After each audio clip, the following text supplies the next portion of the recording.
বিধানসভা ভোটের হাতে গোনা আর কয়েকদিন।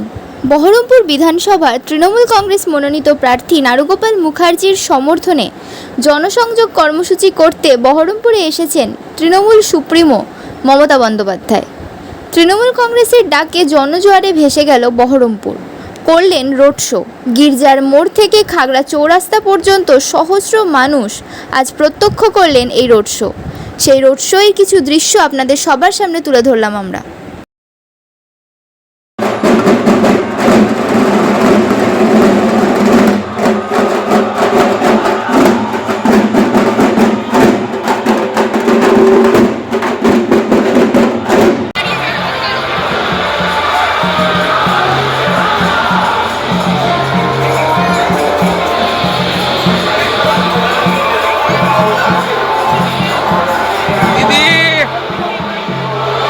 দিদি